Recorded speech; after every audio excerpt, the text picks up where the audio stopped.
यहाँ पर भी मंत्र में जब आलस्य अप्राप्त ही है तो उसका निषेध कि न मंत्राणाम जामिता अस्ति, मंत्रों में आलस्य नहीं होता, ये कहना का मतलब आलस्य का निषेध करना मंत्र में, ये अनुचित प्राप्त होता है, नियम विरुद्ध प्राप्त होता लगता है। इस प्रकार की शंका हो सकती है कि नहीं हो सकती? ये शंका आपको करनी चाहिए कि हमको ही? शंका भी हम ही कर ले, उत्तर भी हम ही दे दे। आप केवल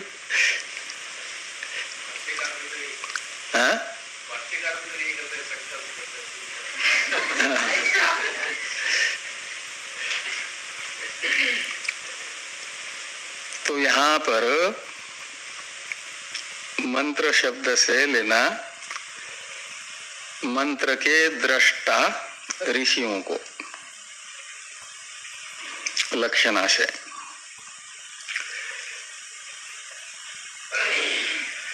इसलिए 2 नंबर टिप्पणी में टिप्पणीकार ने लिखा है ना, वो शंका भी लिखी है और उत्तर भी लिखा है, लेकिन वो लंबी टिप्पणी है, वो अपने आप देख लेना, समझ में आ जाएगी। उसका भाव मात्र बता रहा हूं मैं कि मंत्र शब्द से यहाँ पर मंत्र के दृष्टा जो ऋषि है उनका ग्रहण करना है। इसलिए मंत्राणाम यानी मंत्र दृष्टि नाम ऋषि नाम जामिता नास्ति का अर्थ है आलस्य नहीं होता। तो मंत्र दृष्टा ऋषि जो है वो चेतन है कि नहीं? और चेतन में आलस्य प्राप्त है, उसका निषेध जो आलसी नहीं है उसमें ये आलसी नहीं है ऐसा कहना, उसमें आलस्य नहीं है कहना बन सकता है, जिसमें आलस्य नहीं है उसको। तो मंत्र दृष्टा ऋषि तो होते हैं बड़े तपस्वी, समाधि अवस्था में मंत्रों का दर्शन होता है उन्हें, और समाधि ऐसी लगती है, हा? कितने सेकंड मन एकाग्र रहता है?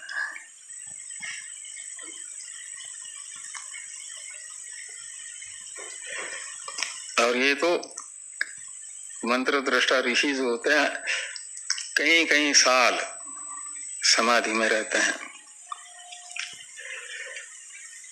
तो शुद्ध चित्त होने से, उनके चित्त में अज्ञान न होने से, कोई दोष न होने से, निर्दोष होने से उनमें आलस्य नहीं होता। इसलिए मंत्राणाम यानी मंत्र दृष्टि नाम ऋषि नाम जामिता यानी आलस्यम नास्ति इति यानी इस कारण से पूर्व मंत्रोक्तम यानी पूर्व मंत्र के दृष्टा ऋषि के द्वारा जिस अर्थ को बताया गया उसी अर्थ को फिर से दूसरे यानी पंचम मंत्र के दृष्टा ऋषि भी बता रहे हैं, यह अर्थ निकलेगा। तो आगे हैं, और मुख्य बात तो ये है कि उसी टिप्पणी को पढ़ोगे तो आगे बताया जाएगा। गीता के 15वें अध्याय में भगवान श्री कृष्ण ने क्या कहा है? मत्तः स्मृतिर ज्ञानम अपोहनंच। तो मत्तः यानी मेरे से ही। उस समय मत्तः शब्द का अर्थ केवल जो वसुदेव देवकी के पुत्र के रूप में धारित जो कृष्ण उपाधि है इसी को अस्मत् शब्द से ग्रहण नहीं किया जा रहा है। अभी वहां मत्तः ये अस्मत् शब्द से तहसील प्रत्यय होकर के बना हुआ रूप है, का मतलब मेरे से ही। तो वहां अहम शब्द का प्रयोग किसके लिए किया जा रहा है? शुद्ध स्वरूप के लिए, भगवान कृष्ण के द्वारा। और मेरे से ही प्राणियों को स्मृति होती है, मत्तः स्मृतिर्।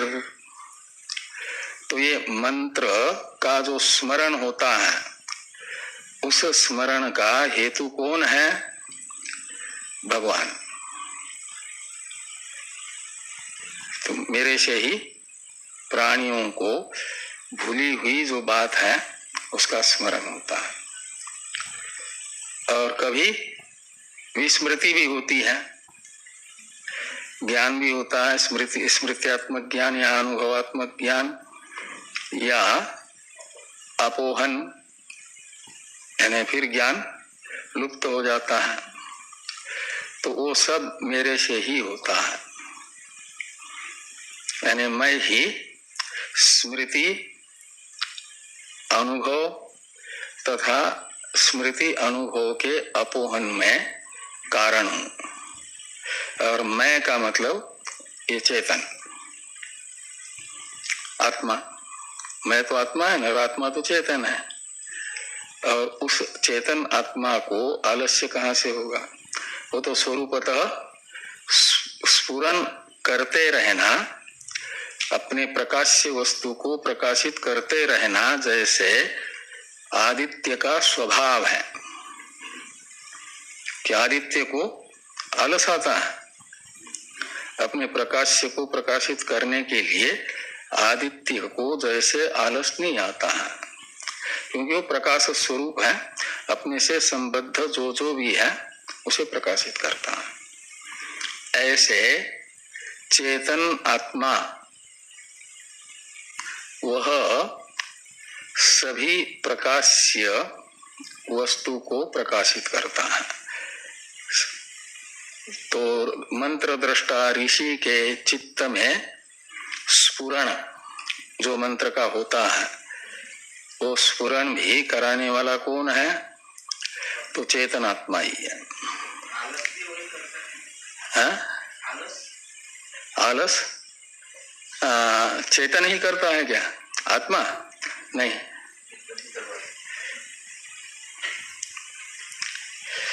ये तो व्यावहारिक अवस्था में जिसको हम चेतन कह रहे हैं, चिदाभास युक्त, और कार्यक्रम संघात के सुख में जो लिप्त है वह आलसी बनता है, उसमें आलस्य लगता है।